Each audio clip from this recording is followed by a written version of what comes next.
Cool. And you can see my slides. We're all good. Yes, I think I can see a faint ghost in the live stream.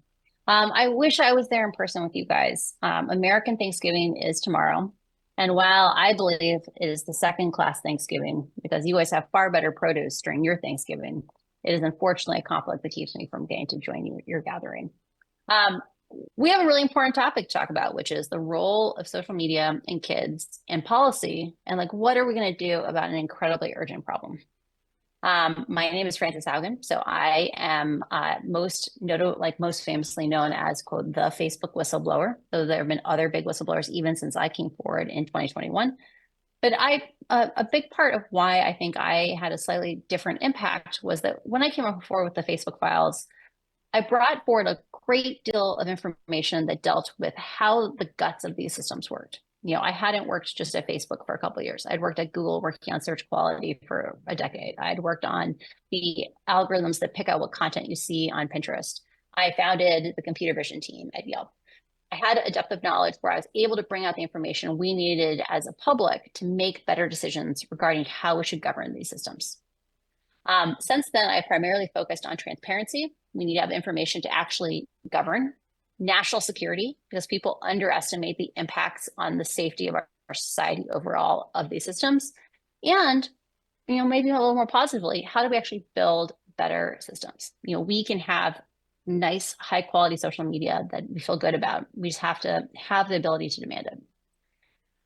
Part of why I keep doing the work I'm doing, because now we're almost 3 years in, is I came forward because I was worried about large scale communal violence in some of the most fragile places on earth. That issue is still underreported and under-discussed. I think there's a huge role for Canada, particularly on a public policy perspective, to be a leader in continuing to raise that discussion. My concern was that these systems are not designed with safety strategies. Namely, they're very focused on censorship instead of designing for safety and figuring out the incentives for building safely, that allow them to scale to enough languages to give the people who rely on Facebook as the internet.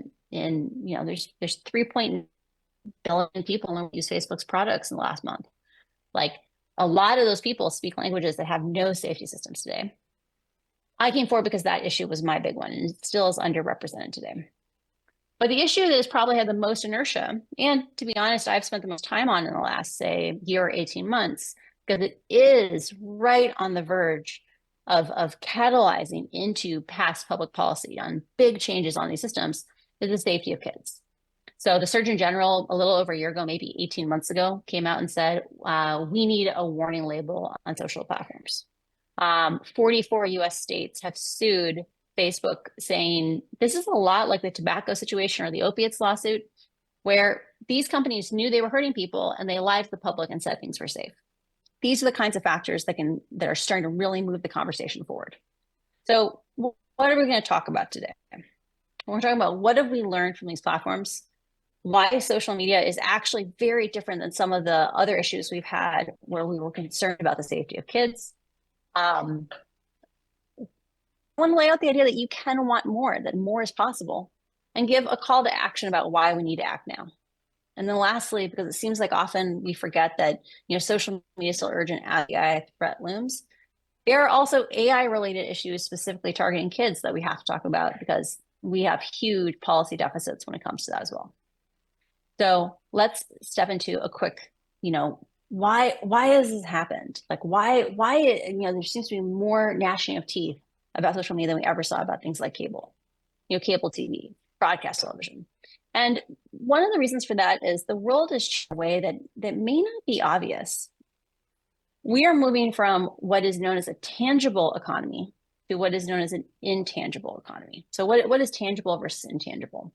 Tangible is things like buildings you live in, products you buy, physical goods you buy, the cars that go down the street, garbage trucks. We can touch them, we can inspect them. We can say, does this comply with the rules that we all agree to? Intangible systems are a little bit harder. They're ephemeral. It's things like content. It's things like intellectual property. It's things like software systems or algorithms or AI. They run on data centers, but we can't actually touch and inspect them. Every year, the intangible economy expands in a way that is kind of shocking. And social media is our first battleground within it because we need different kinds of rituals for ensuring that this new part of our economy is safe. So before I get too deep there, I want to address a question like, hasn't this been going on for a while? Like last time I checked, like the internet was the next big thing 20 years ago, right? Like, isn't Google intangible? Like it's software, it runs on a data center. The difference between the software systems of, say, Web 1.0 or even Web 2.0, like early 2.0, was that we largely all saw the same thing. That if you searched on Google and I searched on Google, we saw the same results. And that means that you can actually hold Google accountable in meaningful ways. You can have conversations about what Google is. And because it is a common thing we can all interact with, it's kind of like a cup you can touch. You know, we can test to see if the paint on that cup has lead in it. It's a physical thing we can agree exists. If you do most searches sitting in Toronto or sitting in Montreal or Ottawa, and you do those searches in the United States, you will largely see the same results. There's going to be some geographically targeted things, like you search for the zoo in Sydney and the zoo in Seattle, you're going to get different zoos as your first result. But overall, they're going to be the same thing. When we interact with social media, it's very, very different. Every single one of us sees a dramatically different version of social media. And ironically, the people sitting in this room right now see a more similar version of social media than if you picked a random Canadian and compared your social media to theirs. Because you all have at least some shared interests. You likely have similar educational backgrounds. You probably live in similar kinds of geographies as a on average. And all those things mean you end up seeing a similar version of social media. If you policy people sit in a room and say, oh, well, we think we know how dangerous this is without investing in tools like what they're building at McGill, of being able to actually have an observatory, understand what representative experiences are like for social media, you're not going to actually be able to assess what the dangers are. You're not going to, when I go and talk to 13-year-olds or 10-year-olds or 9-year-olds about what their social media experiences are, it makes me realize how different each one of these places are. Our world of today is not an accident. The reason why we can live in a world where rivers don't light on fire, right? Like it used to be rivers lit on fire all the time because they were so polluted. The fact that we can live in a world today where we can have nice things is not an accident. You know, my mother likes to talk about how it seems magical to her that we cleaned up the Hudson River that flows through New York City so much that oysters have returned. You know, that happened because we developed rituals around safety. We developed standards, we developed expectations, but we also developed things like networks of specialists who could ask questions, who could hold these systems accountable. We lack all of that today when it comes to social media. We need to be asking, what are the safety rituals of the future? What are we doing to invest to make sure we're building robust networks of specialists who can ask questions on the public's behalf? What are the rules that get us the data, the information that we can have opinions of our own? The reality is that when we don't have that North Star, when we can't have objective things that we can all look at together, you know, acceptability shifts over time. What I find really ironic about things like the Volkswagen cheating scandal was you have a physical product, a tangible product, but the way they got in trouble was with intangible things. They had software running on those cars that no one could inspect. And as a result, that's where they hid, you know, they needed to cut some corners and that's where they hid it. We need to figure out what are the incentives to get good behavior? Because up until now, we've been incentivizing poor behavior by only asking for really, really limited amounts of transparency. When we only demand things like profit and loss numbers from companies like Meta, you know, when we say, tell us, you know, when the investors say, tell us how many users you have, not how safe those users are, you know, we are hiding the externalities, the costs that are put on society. Because if you only have to report your profit and loss numbers, how fast you grow, you can hide everything else. The fastest moving international issue right now in terms of these governance systems, like how should we be living with these technologies, is around social media's impacts on kids. Part of the reason for this is when I came forward as a whistleblower, about 5%, maybe 10% of the documents I brought forward regarded the safety of kids. Like, did Facebook know that they were harming kids? And since then, we have seen very complicated, robust cases be built out in the United States and in Canada, where lawyers have come in and gotten the information that they can assert very, very directly that Meta has profoundly altered the psychological and social realities of a generation of young Americans. They didn't do it because they wanted to benefit the kids. They did it because they needed to hook the kids young so they could get the next generation. Because without those users, they can't drive profits. And because they had the ability to, because there was a chance to hide and cut those corners, because we weren't demanding, we weren't requiring enough transparency, they ended up repeatedly misleading the public about the substantial dangers of the platforms. So before we dive into that, this whole concept, I want to just say to quick check-in, is social media really that different? Like I swear we've heard of this before. Like, people freak out about, comic books, violent movies, rap music, video games. Like, what's really different here? Like, why is it that this should be the fastest moving issue of social media? Like, why is it that this is so different? And the reality is, like, in all those previous situations, we were able to come in and converge on some sensible principles. We said, hey, we need some things to allow people to have a chance to make choices when it comes to these forms of media.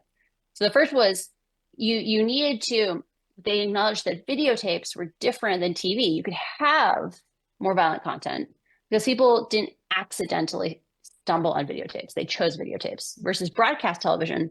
You only have 3 channels, 10 channels. You turn it on, what do you see? Social media is much more similar to that broadcast TV situation because kids don't get to choose what comes to them. It just shows up. We said people deserve to have control over what they see. Right now, platforms don't give very much control. As of maybe the last month or two, Meta at least has started saying, hey, you can tell us we'd like a little bit more of certain topics, but we give people very, very little control on TikTok, on Snapchat, on any of these platforms, Instagram, of controlling what information you get to consume. And we said, hey, there's a difference between different ages of kids. And right now, because of the lack treatment around things like age gating, we are exposing 7 and 8-year-olds. Like, I want to remind people, 30% of 7 to 9-year-olds were on social media 2 years ago in the United States. The numbers are probably similar for Canada. But, what factors should influence those guardrails on social media?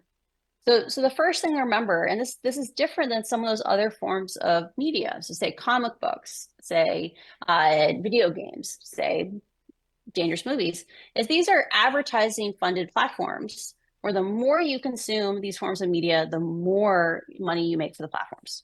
Now, why does that matter?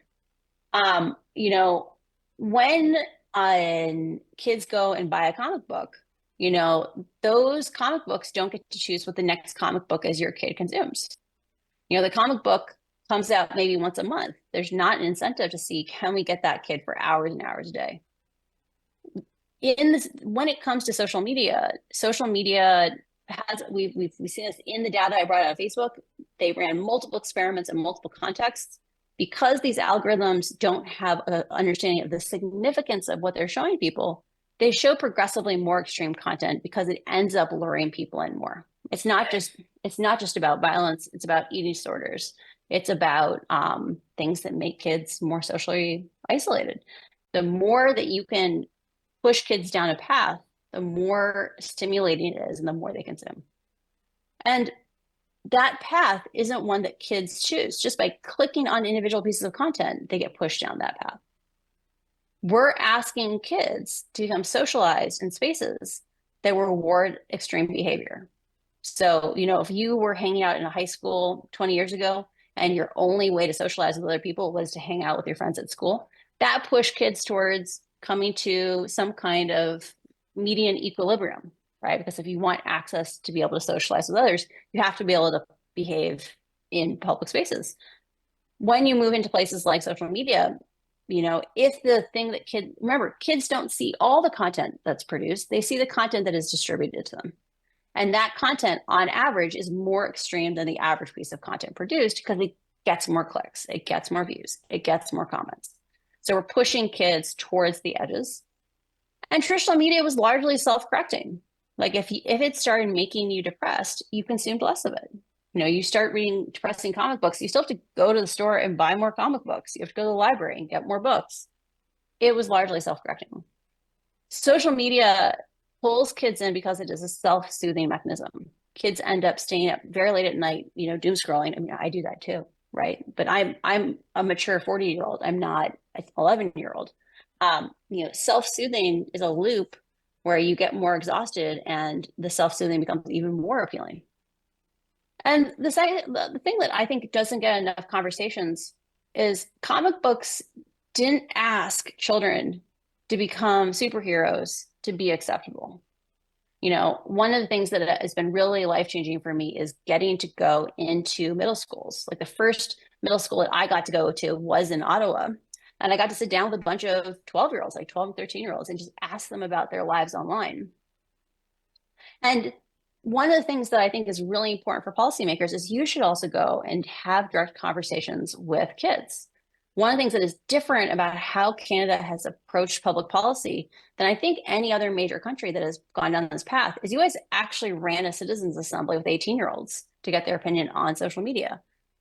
One of the things that it's really hard for us to appreciate as adults is that social media is asking our kids to turn themselves into products to be acceptable. When I went and talked to those 12-year-olds in Ottawa, they talked to me about, when they were 8 or 9 and they got social media, the thing they wanted more than anything in the world was to go viral. And that ends up asking kids to shape who they are as people, to be able to, fit into that model. One of the other issues I worry very deeply about is when you look at the rates of kids witnessing violence online. And remember, that violence doesn't mean necessarily someone gets shot. It can be witnessing bullying. It can be witnessing harassment. It can be witnessing non-consensual naked imagery. It's where someone takes revenge on someone by showing an intimate image. It can be, and this is terrifying, now that we have such good deepfakes, more and more schools are witnessing people putting the heads of their classmates onto naked bodies and distributing them.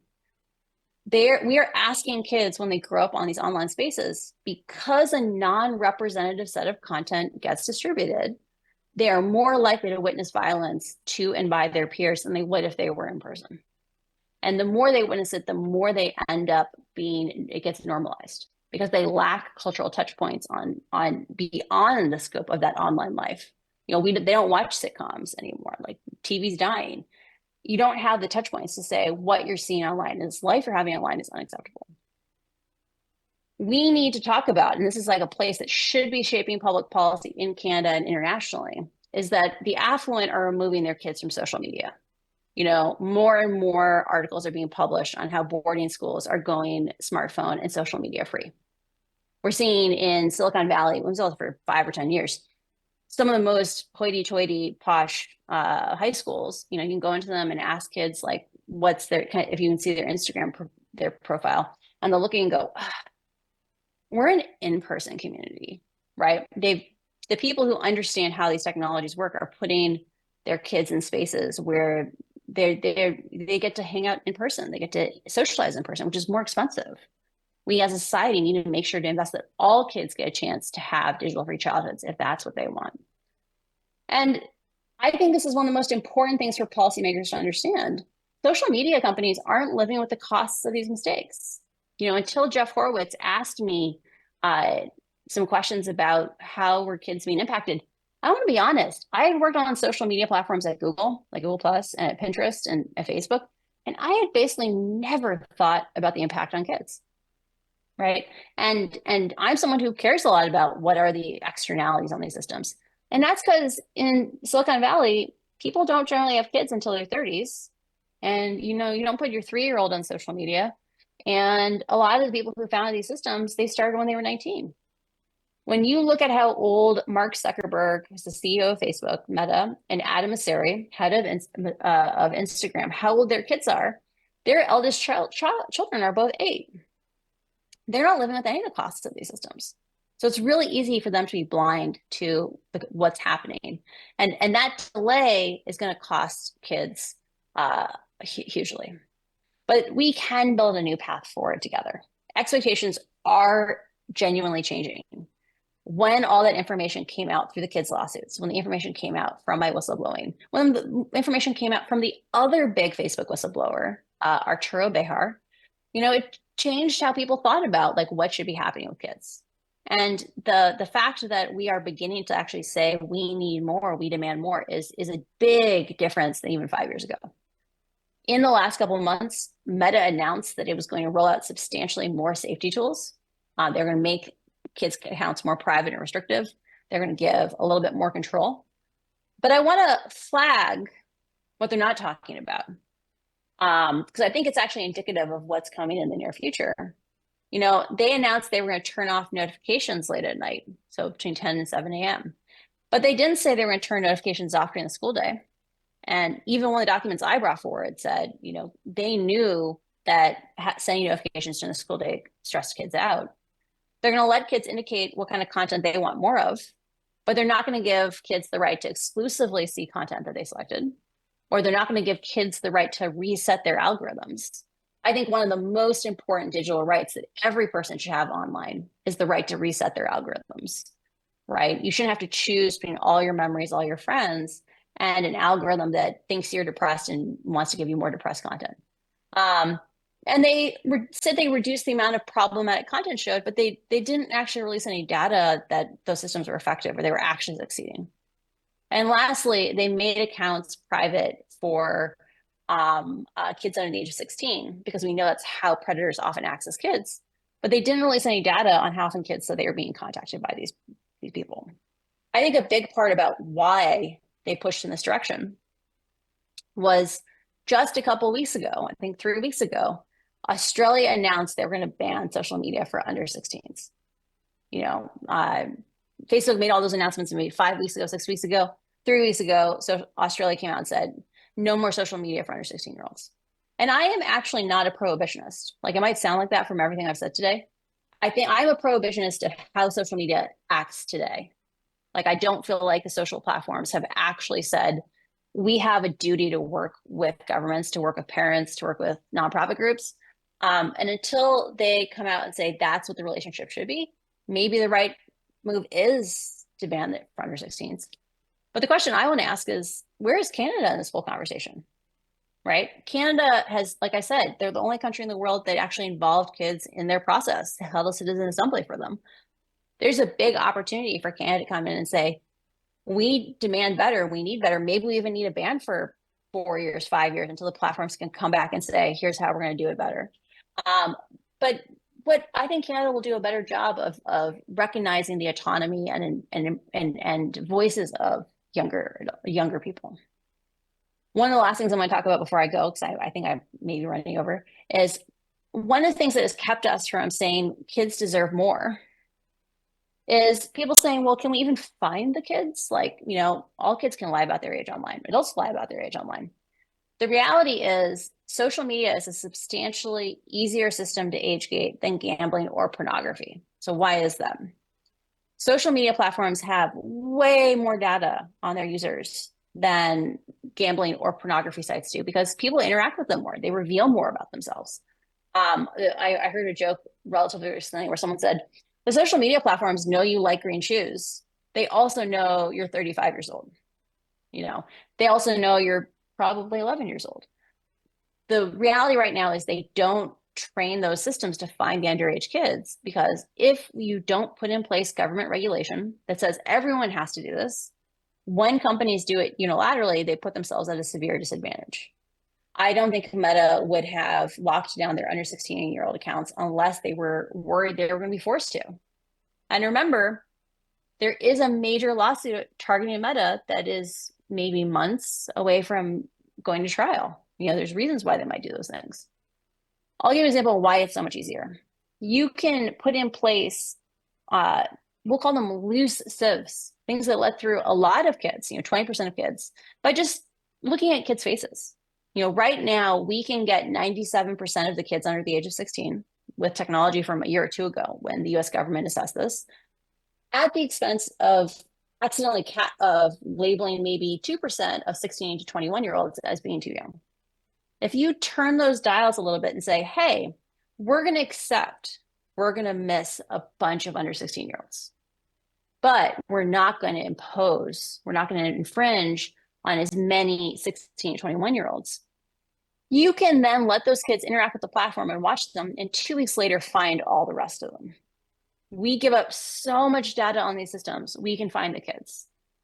We can say, hey, until these platforms are willing to design experiences that are appropriate for the needs of children, they don't get access to our kids. That's a thing we can build. I think one of the other things I encourage people to sometimes think about is, what if we held these platforms to the same standards we demand for spaces our kids operate in offline? We run background checks on basically all the adults who ever get to interact with your kids. It could be preschool, it could be elementary school. We arrest adults if they hang around playgrounds and do inappropriate things.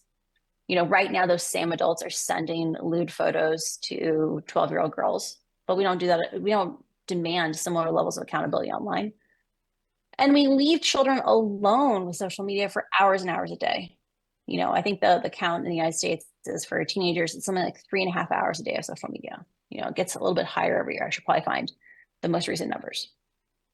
And I want to talk very, very, very briefly before I end about what is the next frontier. So I talk a lot about social platforms and not social media, because there's a lot of ways technology mimics social relationships. And one of the ones that is new and is a pressing issue that I think is very urgently in need of policy discussions is there are large language model, these chatbot AI systems that mimic being people. They call them avatars or characters. And kids spend hours and hours a day online with them. So I think the stat for character.ai, which is the most famous of these companies, the one that this child who interacted with their character bot, they bragged about how kids were spending 2.5 hours a day with their chatbots. When we allow kids to start having really deep long-term friendships with AIs, it shifts it takes away from their chance to learn how to connect with physical humans. Because remember, a chatbot is always available to you. It only talks about the topics that you want to talk about. It is incredibly accommodating. It's infinitely patient. You can be rude to it. It's still going to love you. And in the case of this child who lives in Florida, he fell in love with this character chatbot. And when he realized that he couldn't actually ever have a life with it, he killed himself. And so we need to talk about the idea of what happens when you don't have a 14-year-old who starts a relationship with a chatbot. You have an 8-year-old. How does that shift how we build a society, what the opportunities are for that kid in the future? Because if they're not used to actually dealing with messy, real humans, will they get the same opportunities to have fulfilling lives in the future? And we have to talk about that because it's becoming a real problem today. So thank you so much for your time. We can't build the future we deserve by operating in the dark. We can do this together. We can put in place requirements to say, you need to disclose information so that we can build the safety rituals we need to have good products in the future. Because like I said at the beginning of my talk, we have to start, we don't have the physical environment we have today by accident. We're not going to have the digital environment of the future by accident either. But we can do it. We can figure out what those safety rituals are. And I'm very grateful that you guys are talking about this topic today. And I'm very excited to see what role Canada plays in bringing together countries and bringing that inclusiveness that I think Canada is famous for. Bringing those voices from kids, bringing voices from marginalized populations, helping the world build a more collaborative and effective social ecosystem for us all. So thank you so much. And I hope you have a good conference.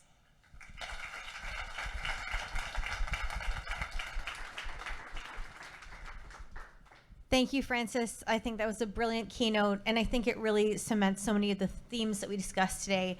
I think one of the big takeaways are, where are the adults in the room? Where are, quite frankly, the role of parents in the room, right? I think one thing that really struck me was the fact that there are so few parents actually working on these things. And so we have to imagine ourselves, if we're not parents ourselves, as custodians of these digital spaces. And would our in-person physical behavior, would we merit what we're doing online in person, right? So, 100%. So thank you for your time, and we look forward to what you're working on next. And we're going to transition to the next part of the program. So Frances, have a great rest of your afternoon. Thanks. You.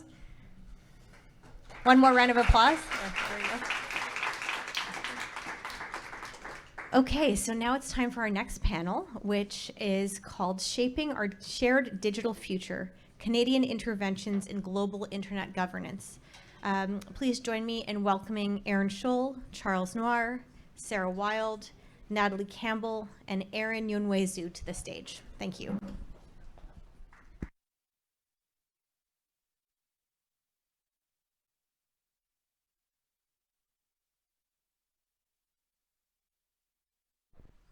And actually, as an update, I'd like to welcome Kelly Anderson in place of Aaron. Sorry about that.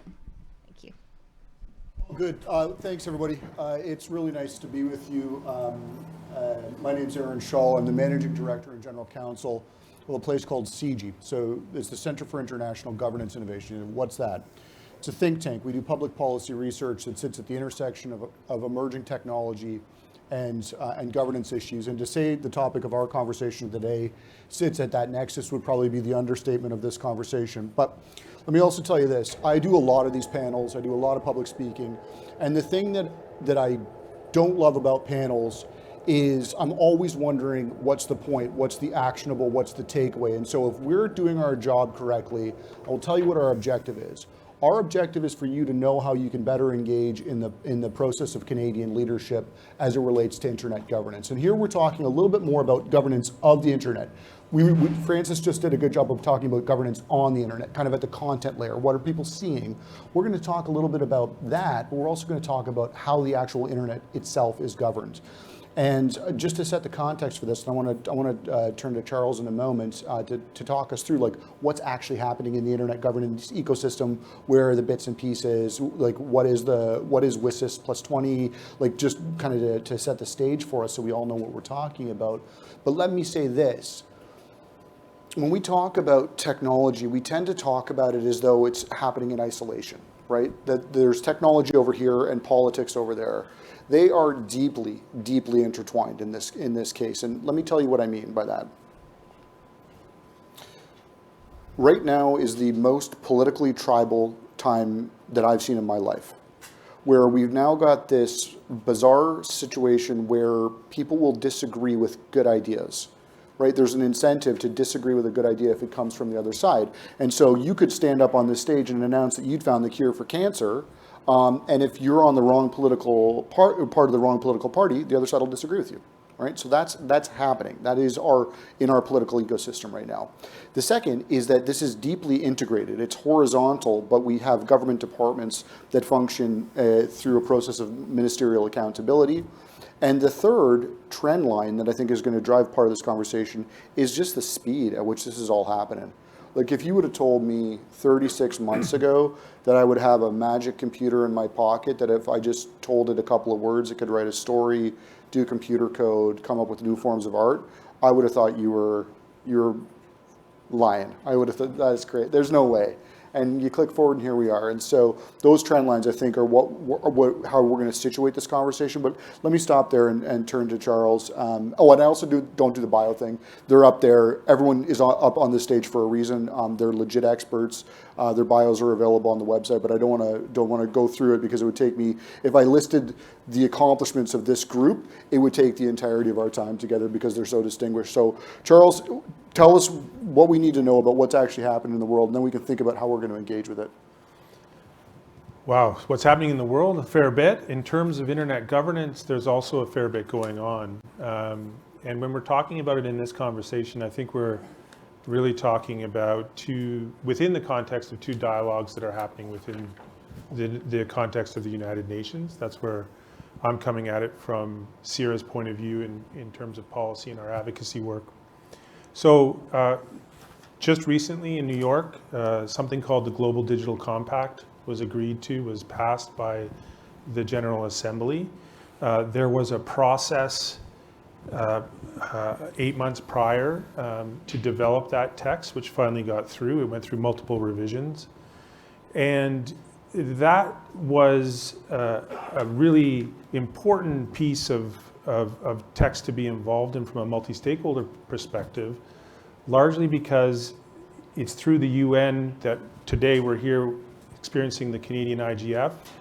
That's connected to the global IGF, which was in fact created, or the concept for it goes back to 2003, 2005, through to 2015, and now into another process that we're heading into at the UN. So the texts that are being worked on within the GDC, within the WSIS process, will affect these type of meetings, for example, how and when we come together on a national and regional level. And what we saw in the GDC was, I think, a really interesting and important reaffirmation that multi-stakeholder governance is the preferred model in terms of how the internet is governed. We were very pleased to see this specific calling out of the technical community, and I've worked with a number of the folks on the stage here, which was important for us as a technical community to see ourselves reflected in the text, and our views and advice sought. And as we head into the WSIS process, which is just beginning and somewhat unclear, I would love to hear more from our friends on stage about where we're going. We're going to be participating both as a community, but also as our individuals within our capacities in businesses and different groups representing different stakeholders. So I think we're at a really important time, because we're reviewing these important texts that have set up multi-stakeholder governance as the preferred approach, because it's created the IGF and a space for us to have a discussion about it. And I also think it's critical because of the geopolitical situation that we're seeing unwind over the last year or two within the context of the UN, and the different pressures that are playing there in terms of every piece of every policy file that the UN is agreeing on or discussing or disputing is colored by that geopolitical context at the moment. And that's going to heavily influence what we see over the next year in terms of internet governance. That was helpful. That was like a master's class on this stuff. And so maybe I'll just ask a question. Does everyone know, when we say multi-stakeholderism and the multi-stakeholder model, does everyone know what we're talking about? Okay, cool. And I figured everyone has self-selected by virtue of coming to this, but I know in the internet governance ecosystem, we throw that around as though like everyone knows what we're talking about, and they don't. So we're cool, everyone knows what multi-stakeholderism is? Okay, all right.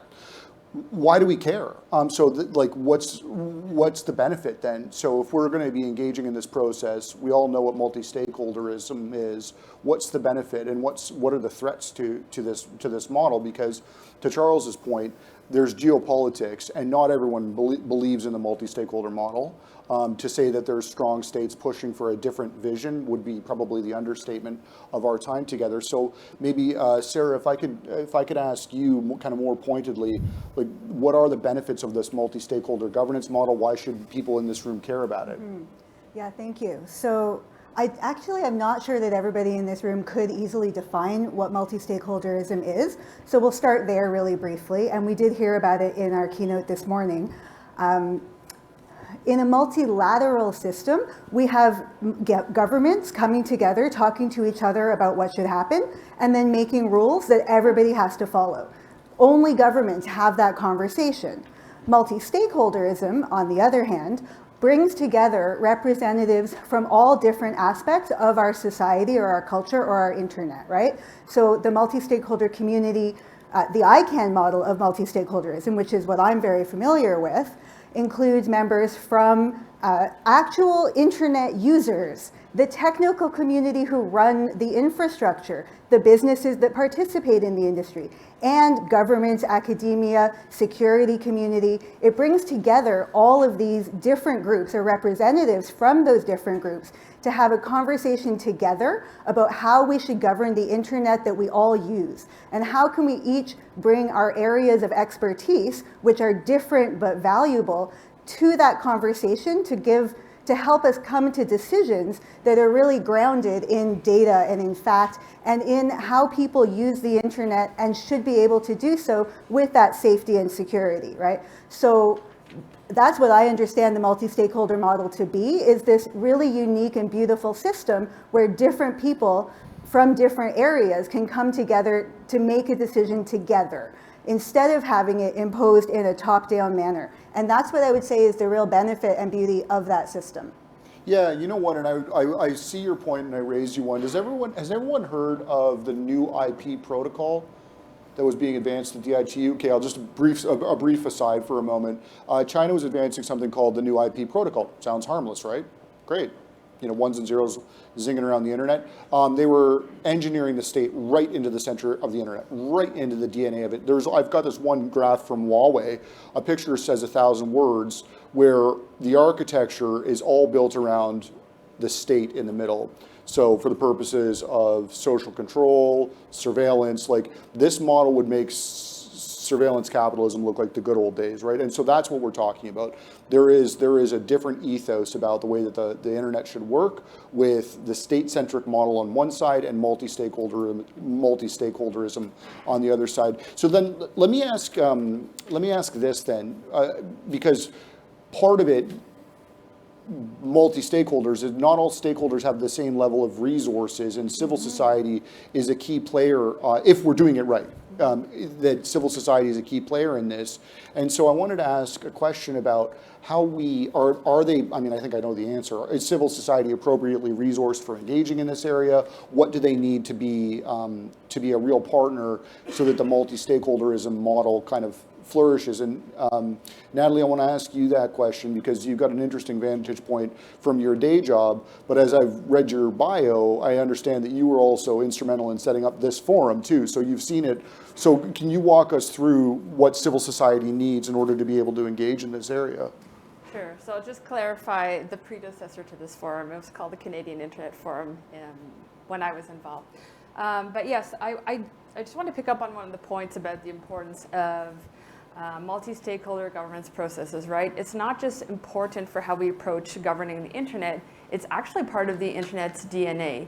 The internet exists because of the multi-stakeholder governance processes, and it's actually the reason why the internet is still relevant today. It's the reason why things we dreamed about 30 years ago, Zoom calls, self-driving cars, that exists because of multi-stakeholder governance processes and open standards development that have allowed people to collaborate and to think together, like not just, how does the internet work and how do we want it to work, but what is the internet that we actually want, and to be working towards that vision.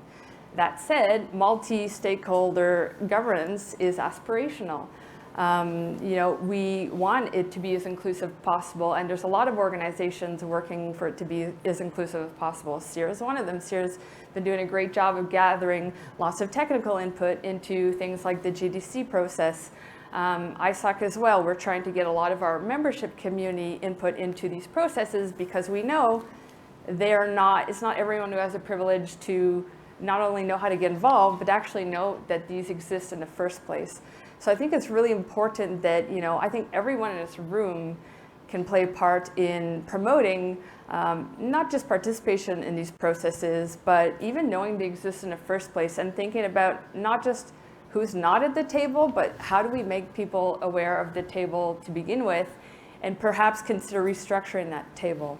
Because it's really important, as we're working towards the kind of internet we want, and there was a lot of views shared about this in the GDC process, there was also a lot of gaps in this attempt at multi-stakeholderism in getting a really actual inclusive approach to seeking those inputs and knowing how those inputs were actually going to be used in the outcome. That's really helpful. And for me, how I kind of became a believer in the multi-stakeholder model was, and I don't know if everyone will remember this, but after the Snowden revelations, it was Dilma Rousseff, the then president of Brazil. It was revealed that her personal cell phone was being compromised by the NSA in the United States. To say that she was pretty dismayed by that, again, would be an understatement. And so there was a whole bunch of action that took place, but one of the things that took place was that the U.S. Department of Commerce agreed that it would give up its historic control over the IANA function by virtue of the contract that it held if the internet community could agree on what the next thing should look like.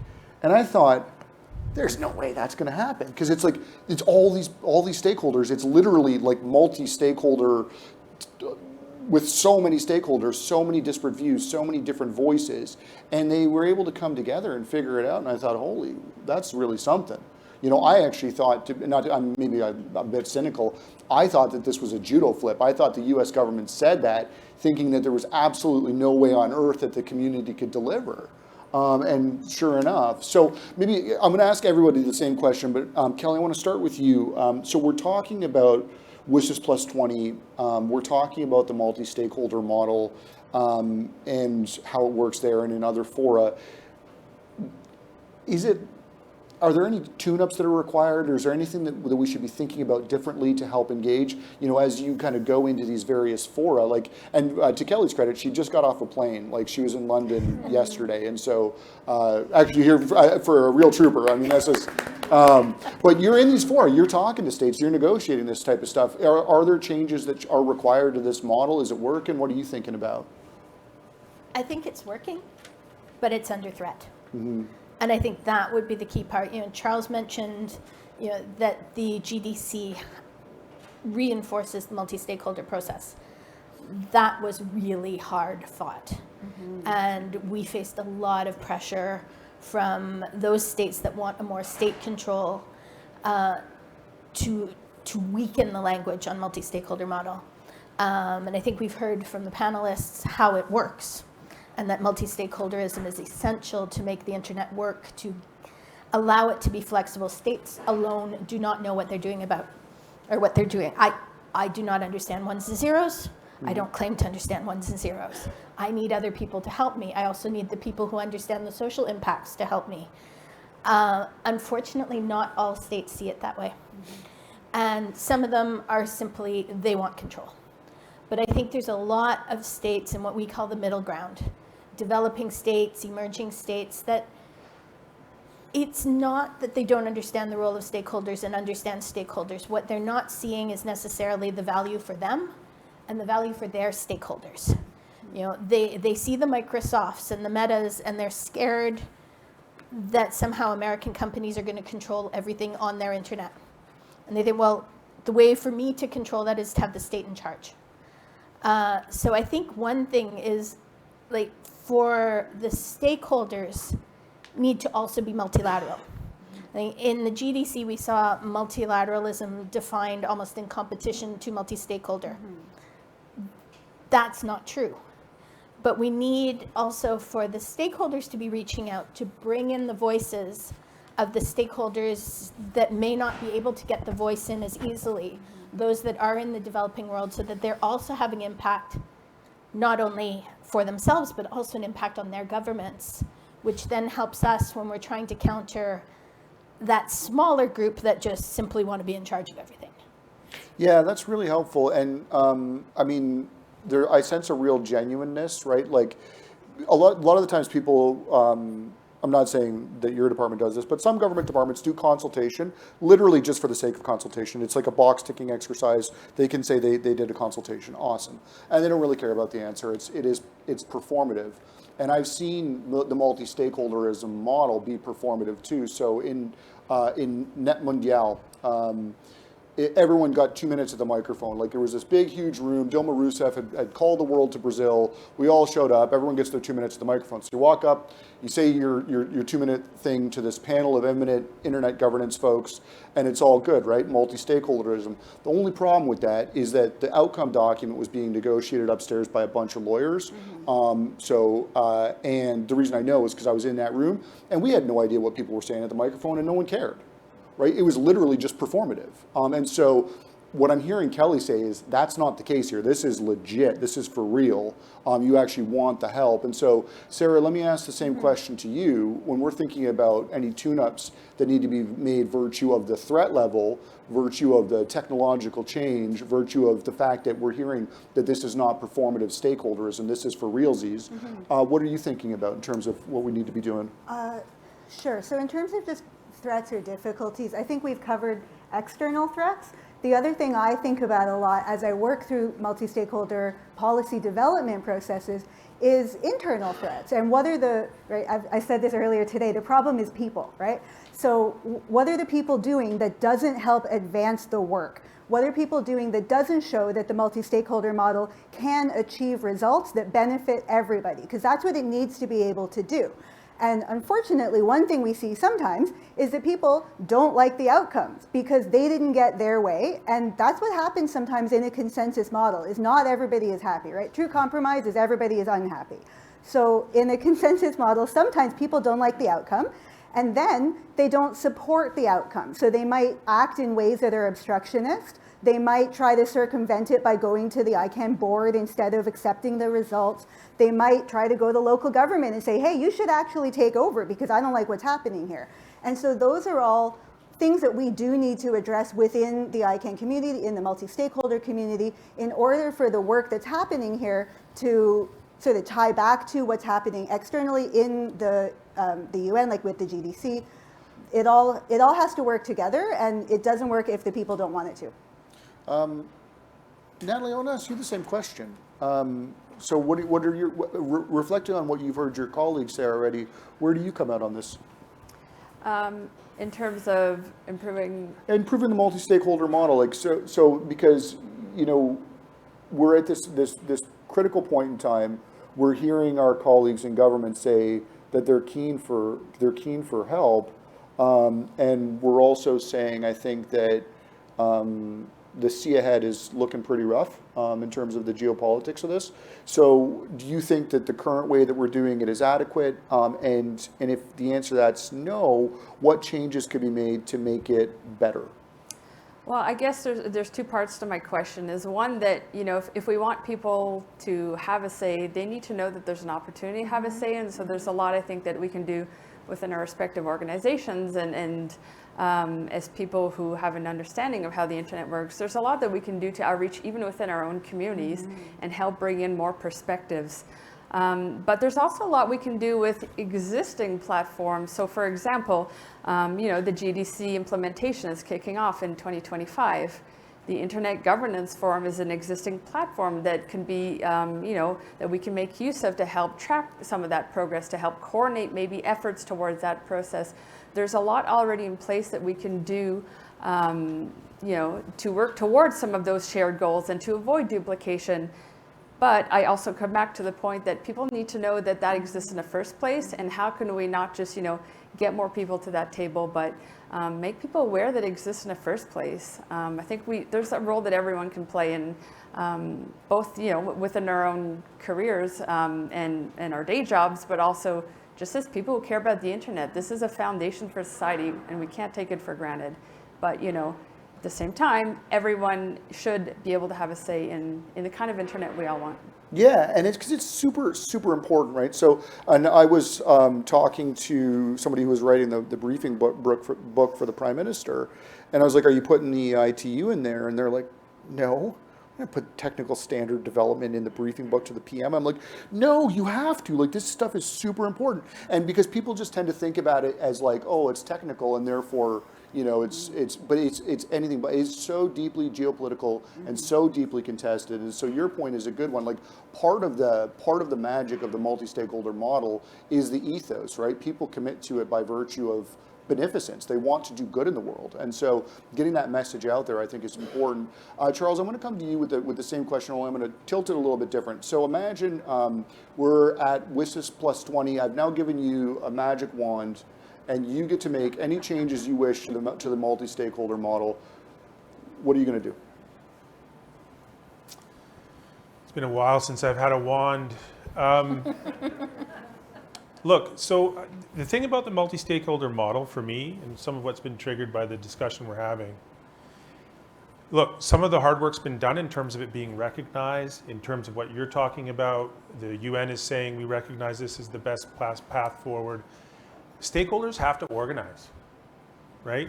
And it's not just about, and once you know that there's an availability or there's an openness to hearing advice and guidance and being part of the process, you actually have to organize. So one of the things we've done at CIRA this year, over the last year, is we've organized. Yeah. And we work together in a group of, in a coalition of technical community operators that span the globe, right? And this is that regional perspective is so important that we were talking about earlier. We have Global South, Global North, East and West, 26 operators coming together. We're growing, we continue to grow, and collectively, we're able to bring that much more to the table. You're looking at, millions and millions of domains under management globally, and a community group which largely hasn't played a significant role in terms of the way we're doing now. But that's taken a lot of work, that's taken a lot of resources, that's taken a lot of commitment. And these are not easy processes to be involved with. They're not. You got to fly places, they're in real life, they're bureaucratic. So what I would change, or what I would like to see, is more communities within the different stakeholder groups coming together to find common ground and really represent themselves in the opportunities that we have before us. And unfortunately, some of them are 2 minutes. And it is a bit performative, and it does need to change. The UN's a beast, and it's not entirely showing that it's very relevant today. So there are a lot of different angles, but my first point would be get organized, take it as something that's important to you, and understand where you are within the stakeholder system so that you can bring that group together. Yeah, you know what? So I've got a really interesting, or what at least I like to think is an interesting segue that I'm going to come to Kelly with. And so, but maybe as a way to set the stage. So I work in the think tank, right? And in my job, and I was telling Kelly this before, we always talk about having a policy impact. We want our research to have impact. You should hear the number of times in my day I hear the word impact. That's actually not true. If you do my job, you want to have impact, you got to break it into its constituent elements. You want to be helpful to policymakers, and you want to be relevant to policymakers. Now, I'll give you the secret of being good at my job. You ask them what would be helpful and what would be relevant, and then work on that stuff. And then when you do that, guess what? It has an impact because you know that it's helpful and that it's relevant. And so I'm going to riff off of that and go to you first, Kelly, and just say, like, what can the multi-stakeholder internet community do to better support the Government of Canada's engagements in arenas like this?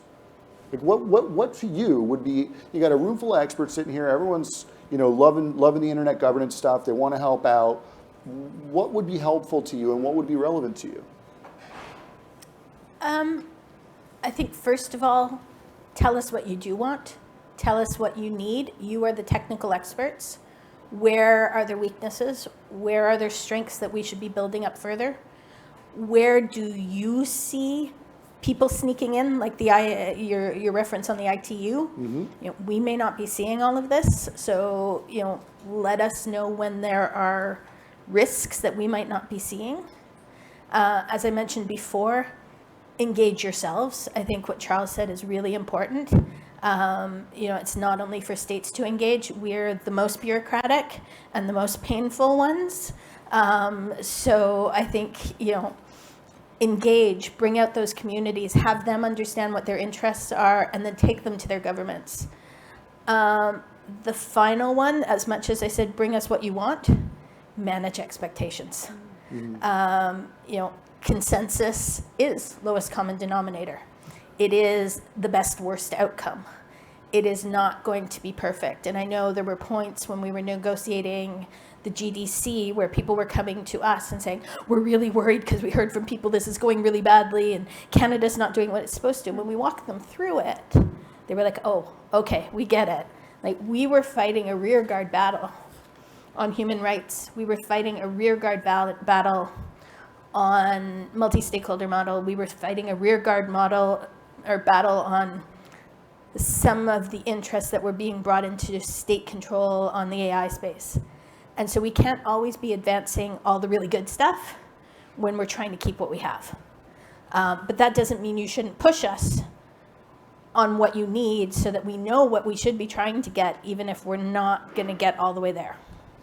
Yeah, and I'll also just say a word about something that I've noticed in the last, 5 or so years about engagement. So the Government of Canada is much more open to genuine engagement. And so like it's a two-way street, right? There's reaching out and then there's also reaching back. And so something, I don't know if they're over the last 5 years, maybe a little bit more, maybe a little bit less, there's a real genuineness there, there's a real openness. And so, and even the Global Affairs Canada is restructuring itself to have an engagement group that's for real, like a real engagement group. Like, again, like I said, not one of these performative ones where it's like, okay, well, we did our consultation, we can all feel great now and tick the box, but it's like, they actually want to help. And for me, I think that's instructive because this stuff is super complicated, right? And so you got to approach it with some humility. And even in my line of work, like that was one of the biggest faults of the think tank business model. As near as I could tell, we would sit in our offices like monks and we would write our reports, and then we would chase people like Kelly after the fact and say, hey, we're really smart, you should do this stuff in our report. And it doesn't work like that anymore. It has to be iterative, it has to be engagement based, it has to be built on mutual trust and respect and a willingness to collaborate. And I just would simply underscore what you're saying by saying that it's for real. When she says they're looking to engage, it's something that is meaningful and purposeful. Sarah, let me ask you the same question, because you've got an interesting background and probably a bit of a different vantage point. But when you're thinking about this, like, what types of things could the government of Canada benefit from based on where you're seeing things? Yeah, so honestly, I'm a little bit angry right now because you have all said everything that I have already thought of to say. But we can show up, right? We can be here. I work at a technical company. I'm in a policy and technical role. I think I broke my microphone. We can show up, we can be here, we can have these conversations. We can talk to our government representatives and tell them, like, there you are, I can tell you what I think and what I want and why. Why is it important to me, to my customers, to my industry, but also why is it important to my community, right? And I can give you information, facts, data, I can give you opinions that can help to drive their interventions and their work in these global arenas that I don't have access to, right? I cannot show up at the UN and expect anybody to listen to me, let alone I don't know where in New York, but I know they're not going to let me in the building. But I can show up here, right? And this is hard. We should recognize that showing up here is not easy. This takes resources. I had to take a train to get here instead of an airplane. Either way, it costs money. It takes time. I have to be able to take time away from my day job. My employer has to support that I want to come here and have these conversations. My employer has to support that I want to join this technical coalition where my voice can join with others and be amplified, right? It's difficult. And just sitting up here is hard, right? Like, I'm nervous, probably other people are also nervous. That's what happens, it's normal. We have to be willing to do that work and to be vulnerable. And we have to think about who's not here in the room, right? I see lots of people, but I also, empty chairs metaphorically. There's people that are not represented, and until they are here, or until we change the space of this interaction, get a different table, a bigger table, we need to make sure that we're considering what is important to them also, so I can represent that to you, so that you can then represent it, I'm pointing at David, I'm sorry, so that we can represent it in a more global context. And then it has to be, as you said, a two-way street. It's a relationship, it's a partnership, a collaboration. And so I'm going to stop showing up if it seems that my work is not effective. If there's no point to me coming here, I'm going to go somewhere else. And so I need to know that there is that back and forth in that interaction and that we are being listened to. Maybe it's not always successful. Consensus is the worst best option, right? We don't always get what we want, but we have to be part of the process. Yeah, it's interesting. I was thinking about this a little bit, and a colleague of mine was talking about engagement. How does the government engage? And in this particular instance, it was with an Indigenous community, and they had introduced this particular community to CIGI. And so we were working with them on a range of things. And then I thought about it. I was like, engagement it's really interesting. You think about it, part of it is science, where you can, you catalog how many groups were there, how many outreach events, how many, reach backs, how many participants, like you can catalog your engagement numerically. but that doesn't tell the story. You know, you can, then it's part art, which is like, how deep was the engagement? How real was it? How meaningful was it? And so I would personally take one deep and real meaningful engagement over 100 cursory ones. But then I thought about it like this, with the government of Canada being more, like being really genuine about engagement, it's not just science and it's not just art. It's more like, and this is mine, so the trademark, hashtag, copyrighted, this is my idea, brand new, coming to you live. It's like compounding interest. So they call compounding interest the eighth wonder of the world because it works for you while you're sleeping. And so with Kelly's team and them doing genuine outreach, they build a community. They build a network.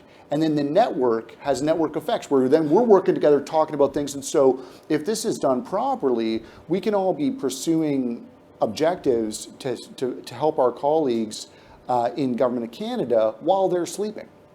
That's what it is. That if we do that, if we can figure out a way to build a network so that there's compounding interest where our strategic interests line up and we all bring our perspectives in that way, that will be worth the price of admission. So I'll get off my soapbox now. Charles, I guess I want to ask you the same question. Like, you know, and you've also got a bit of an interesting perspective on this too, but what can we do to better help our colleagues in government? Because, and honestly, like it's tricky stuff. And I don't know, Kelly, if you've seen this, and I don't know if you can speak about it, but I went to the UN, and I'll just tell you what I saw. I was there on space stuff, satellites, and the Russians, they were having an epic freak out on the first day because non-state actors were in the room. And they're like, we want them out of here. And they're like pointing at me, and it's like really weird and awkward. It was like, but I got news for you. Look at the number of satellite launches in the last 5 years. I'll tell you right now, they're not, most of them aren't Russian. Most of them are SpaceX. And so the role of the private sector has fundamentally changed that ecosystem. I think a little bit of that's happening here. So the private sector plays a profound role. Civil society plays a profound role, underlying with this ethos of human rights. So the ecosystem is getting more complicated, which is a very long way of saying, Charles, what do you think? In terms of working with the Government of Canada, just start by saying we've had a tremendous last year for sure, and the work we've done previously has been a very tight relationship that we've certainly at CIRA very much valued. So yes, I do believe the government is open. I do believe that we need more opportunities to come together. I would like to see more government departments coming together in this WSIS discussion. We hosted a roundtable at CIRA on the WSIS. We have some folks in the room with a tremendous amount of wisdom and history around the original 2003, 5, 15 processes. We learned that at that time in 2003, and I did do a little bit of AI work on that to see what was happening in 2003. Apparently your average dial-up connection was like 56 kbps or something like that. The majority broadband was somewhere between half a meg and a meg if you were lucky. So that's what kind of environment it was in 2003. But we learned that the Government of Canada, for example, really came at this in a way that was really representative of departments, not just GAC, not just ISED. What we heard was, and I'm looking over there, we can hear more in questions, but I think the internet, it's AI today that's bringing in this kind of a view of governments and society. It's brand new, it's hot. The internet was that thing in 2003, was that thing in the 1990s. And now it's so prevalent that we may have kind of just figured it just keeps working, we're good to go. That's not the case. It can change. There are firewalls. There are opportunities to make it better.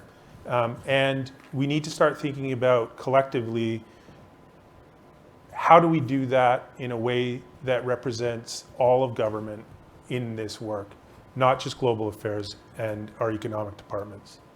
So I'm convinced. I think we've answered 2 or 3 questions here. Number one, could we engage more? Yes. Should we engage more? Yes. The value, the ethos is now clear to me. Kelly, for you, I think I want to ask kind of how. So what are the upcoming touch points? leading up to WSIS Plus 20, and how should the multi-stakeholder internet community engage? I love the idea of you guys working while we're sleeping. Yeah, isn't that cool? Compound interest. I mean, the compounding piece is key. I mean, half of my digital and tech team is in the room here. Mm-hmm. That's 3 people. So you can figure out how big my tech team and my digital team is. There's only so much we can do. So having that, being able to benefit from the expertise of others is critical. We can't do it all, and to staff up to the point that we could would cost Canadian tax dollars far more than they're willing to give me. I keep trying. But in terms of touch points, I'm going to use my brilliant young professionals' notes and say a few pieces that are coming up. There's a UNESCO event on the Global Forum for AI and Digital Transformation in the Public Sector. That's the 12th and 13th of February in Paris. There's the CSDTD, and it hasn't been written out for me, so I'm going to not remember what that acronym is. But the 28th session is in April in Geneva. The IGF in 2 weeks' time in Riyadh, but then the IGF in 2025, most likely in Norway. WSIS high-level events in July. Open consultation process for WSIS and for the high-level event. There's a lot of time where civil society and the multi-stakeholders can engage. I'm going to make it even harder on you. I encourage you to show up in person. And that means international travel, and having just come back from it, it's hard. But having that voice is key. I know not everybody can, but being engaged online, providing papers into the process, collective papers as well. We always, when we are in the UN, we're trying to do everything cross-regional. Everything has more strength if it's cross-regional, so I'm going to go back to that. Engage with your counterparts in other countries, and particularly non-Western countries, to bring their interests in as well as yours, and particularly where they combine. I think that's a lot of what you can do to help us, and where you can engage as well, so that it's not just the government's voice being heard, but also the views of stakeholders, because this is supposed to be collective. We shouldn't only be your voice, you should also have your own voices. Yeah, I like that a lot, and I don't know if you all feel this way, but I certainly have started, during the pandemic, it happens where I felt that almost like a moral imperative, like if you can do something to help, you should, you know, and I don't know, it's like this innate desire to try and leave the campsite cleaner than I found it, but, you know, part of this is, it's tough, it's a pain, like traveling sucks. You know, it's time consuming, your day job doesn't stop, you know, you're tired, you're jet lagged, but if it was easy, everyone would be doing it, right? So I think it's because it is hard, is what makes it worth doing. Okay, so and can somebody invent a transporter? Yeah, exactly. Or I'll take high-speed rail between Waterloo and Ottawa. Okay, so let's. I'm going to throw this open to everybody, and then we're gonna open up for questions. And I want to leave like 15 minutes for questions, because what I like most about these rooms is that like everybody who's sitting there could easily come up on stage, right? Like it's one of these things where everyone kind of knows what they're talking about because it's a community of practice. And so I think it's going to be really important that we have a conversation together, not us just sitting here talking at you. So I want to ask about, I know we talked about the Global Digital Compact. Charles, I'll go to you first, just to specifically say, like, what were the outcomes of the Global Digital Compact, but more specifically, what I'm interested in is how were they shaped by Canadian interventions? And the reason I'm asking that question is obviously I'm noodling on what we can be doing to design for WSIS Plus 20. And maybe as an adjunct but related question, where do you think Canada's leading and where do you think Canada's lagging, with like no judgments? Right.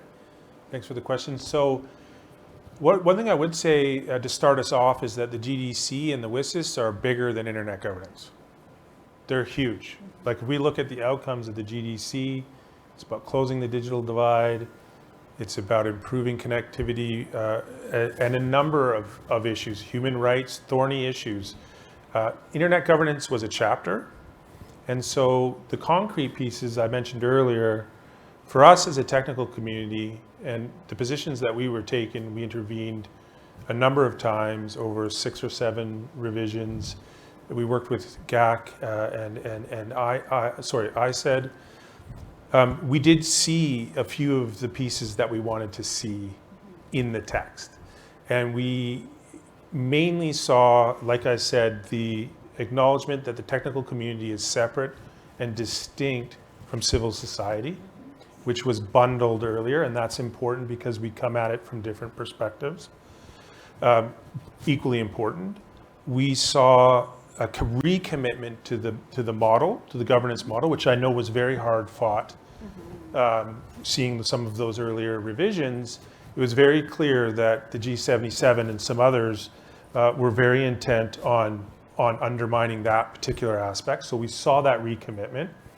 And we also saw the recommitment to the IGF, which I think is important because it's the WSIS process that's going to decide on upping the mandate of the IGF. And the interesting thing about the IGF, right, is non-decisional. And that's a hard sell in government. I've come from government. And so you sit down with folks you want to send, 3 or 4 people across the globe to go to a meeting for 3 days or 4 days to talk about a plethora of issues and come out with no decision. That sounds difficult for a lot of people who are dealing with scarce resources. But the fact of the matter is that the IGF is an important space. It acts as a steam valve. People can talk openly about what's happening. We can talk about different levels and issues that are happening. We'd like to hear from the private sector a little bit more, I think is where we would like to go. But the GDC itself did reaffirm that framework, so I think we're in a good position going into WSIS plus 20. It does, and it will take a fair bit more interaction at different spots, and we're a bit unclear, let's be honest.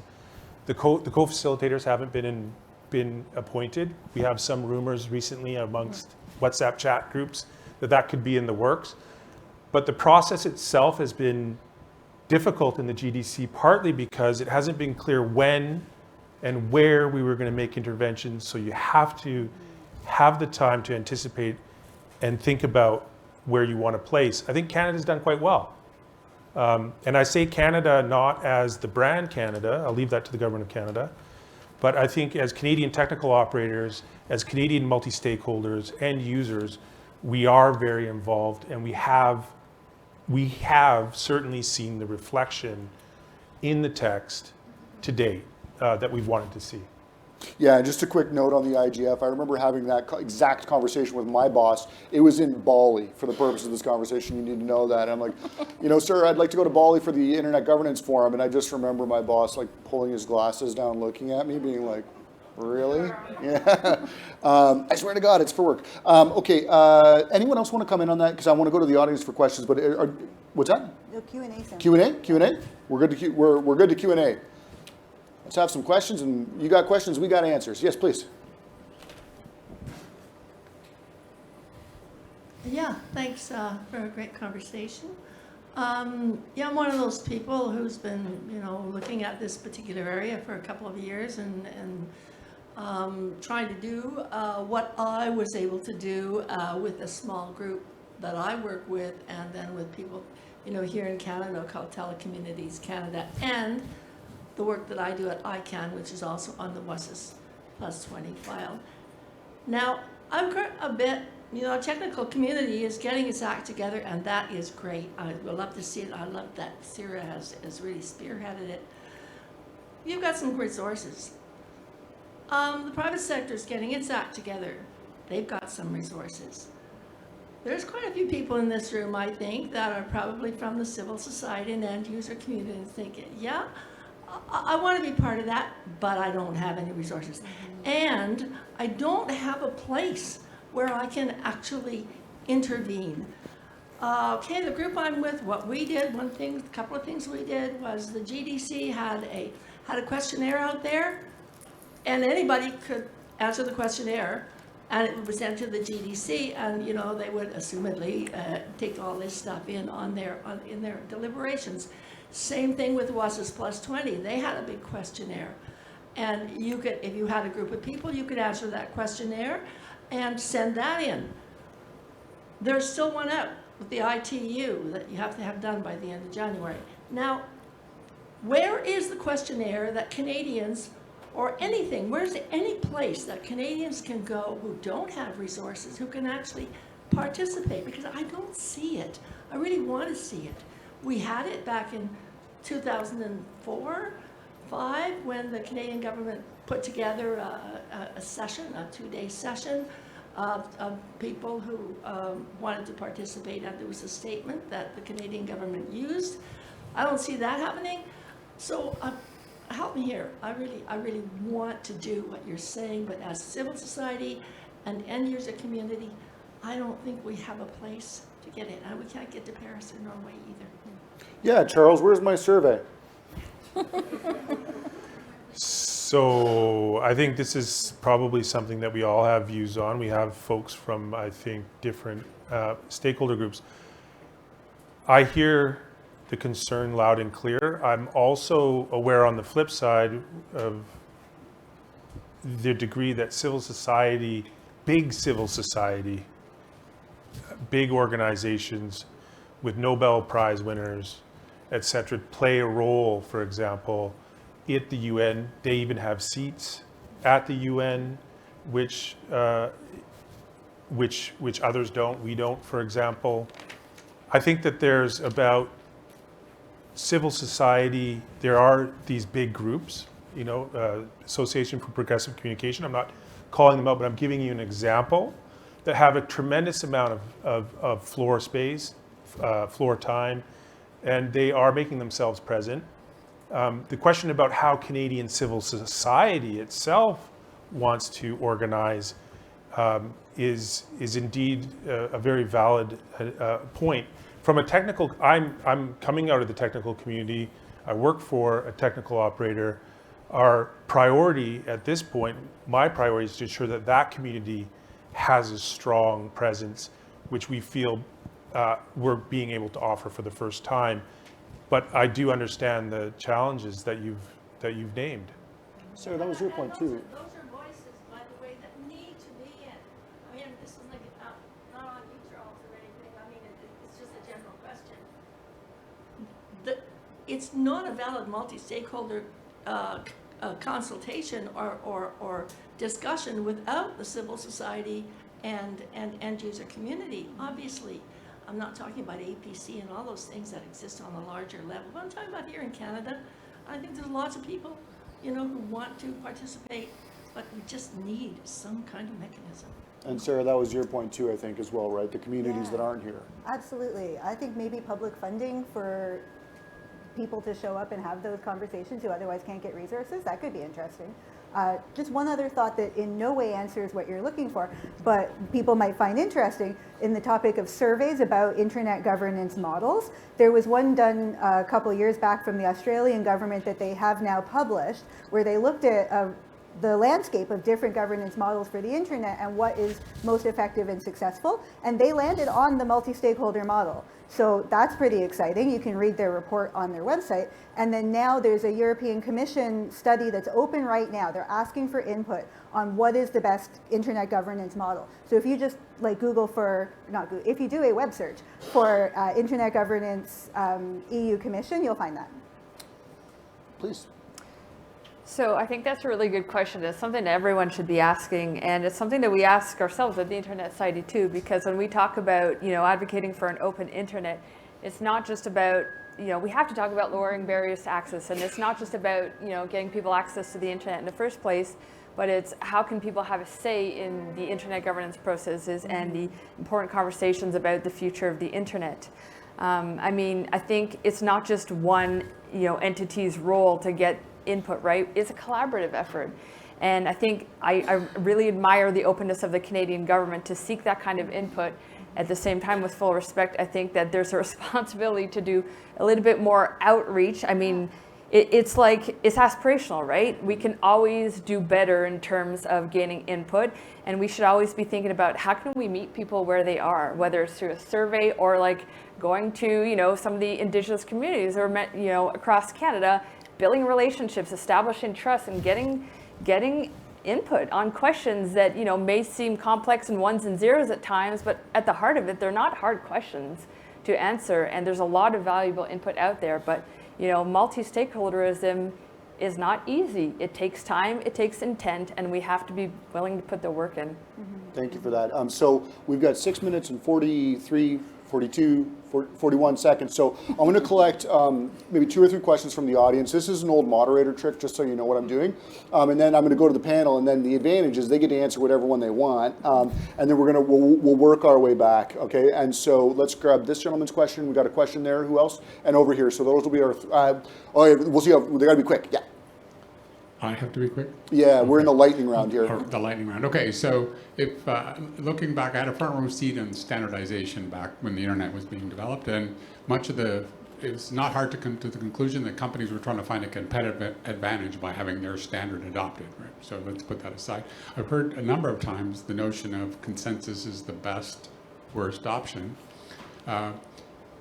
What binds the decision on any country? Like we already know, for example, that we jokingly called it the Great Firewall of China, right? I don't think anything that's going to come out of this is going to change that. So what's binding on any of this discussion on any of the nations that are implicated by this is one thing I would want to know. Sounds good. And we had a question back here, please, right behind you. Yeah. Hi, Veronica Arroyo here. I'm a privacy activist. I've been a privacy activist for a very long time. My question reflects on what you have just mentioned. But here my question is related to that, but also saying like, how can we involve other communities, the ones who are on the side, like doing consumer associations, children's associations, you know, parents associations, which also have a voice here, but how are we involving them into this process? Like the WSIS process might sound complicated, but if we put it into pieces, it will be very interesting for them as well to contribute. Yeah, that's cool. That's a good question. This gentleman had a question here. This is great. I love the questions are snappy. We will be able to get a couple at the back too. Yeah. Yeah, so mine is a question that goes down to multi-stakeholder at the local level. Because I was part of the WSIS. Some of the discussion we were having then about multi-stakeholder, we are having the same thing today. And the problem for me, I think it is how we translate those global issues to the local level and address them through a very well-organized multi-stakeholder mechanism. The technical community is very well organized. We know what we are doing, and CIRA is doing a very good job at the local level. The government is doing it as well. But for a Canadian CIGF, I think we can do more than one day with this. So more engagement at the local level. What can Canada do? Canada as leading, this is a personal question, this all hats off. Because I think there is a vacuum. The government is doing something very good, CIRA is trying, but in between there is something that is missing. Can we have a reflection a bit further onto how do we bring the multi-stakeholder model in our day-to-day action? We don't have to wait to go to ICANN, to the ITF, but to live it really on a daily basis. Yeah. I think that is a No, it's a good question. Okay, last question, 30 seconds or less.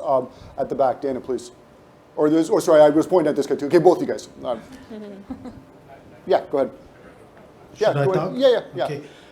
Well, very quickly, I would go along with the comments, Marita and, I don't remember your name, but I think there's a space to engage more, like in a participatory manner. Canadian, I mean, the IGF is organized through an open call from conference, and I'm still hoping that one day Canadian IGF will be done in the same way.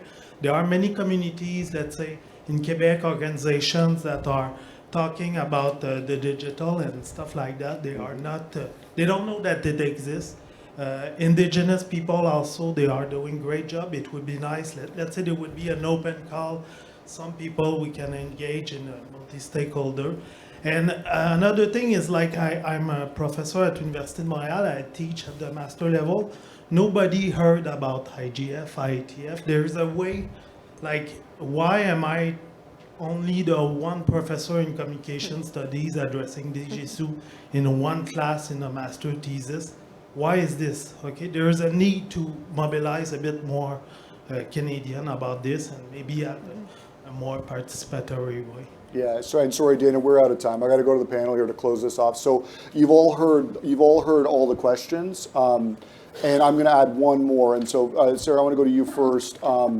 So what? Like, what's the one thing that you want to leave this group with? What is the one? If everyone remembers the one idea, one thing, one position, one point, what is the one thing you want to leave this group with, in addition to picking your favorite question out of the bunch?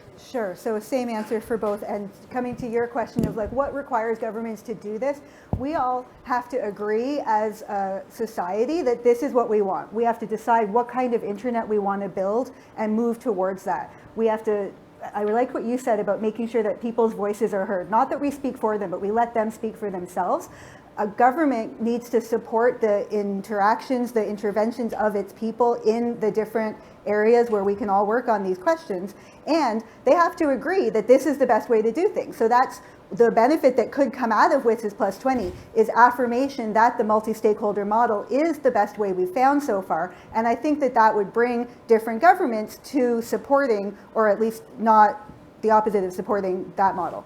Love it. Natalie.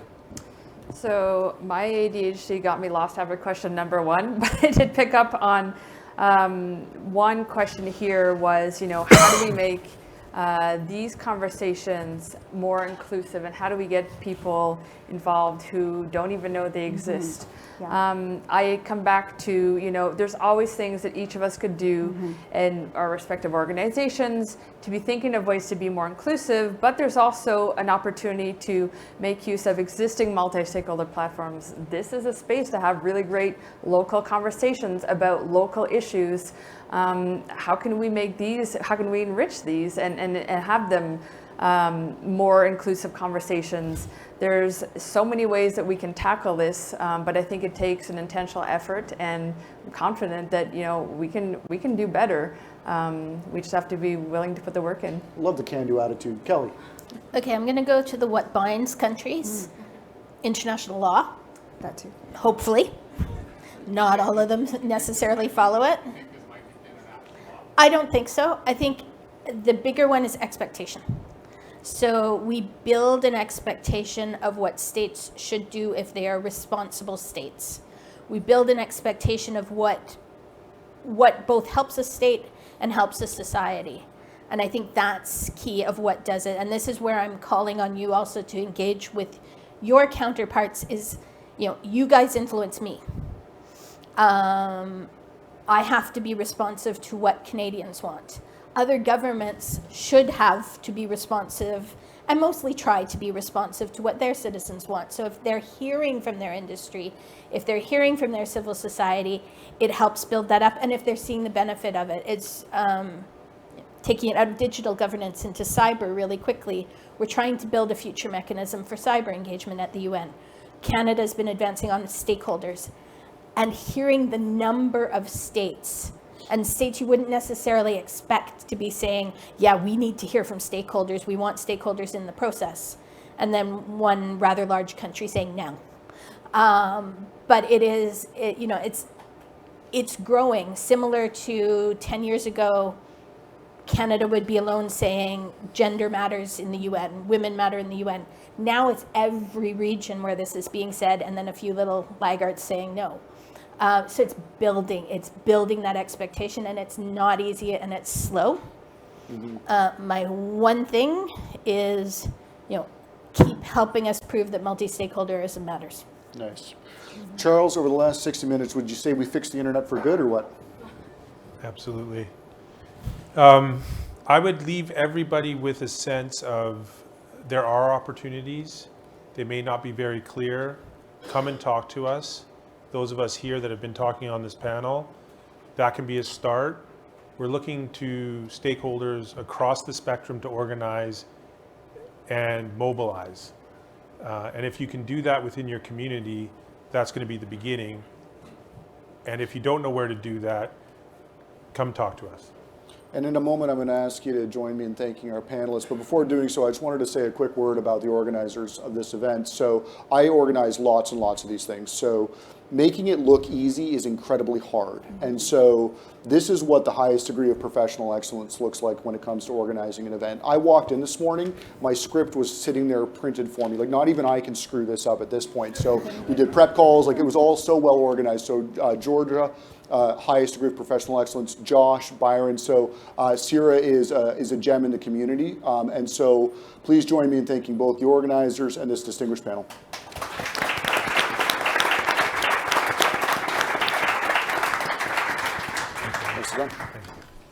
So thank you, Aaron, and the entire panel. We really appreciated your contributions. We're now at the time of our final break of the day for a quick coffee break before we resume for the rest of the program. If we can please meet back here at 3 p.m., that would be great, and then we can segue to the town hall with Ann Nguyen. Thank you.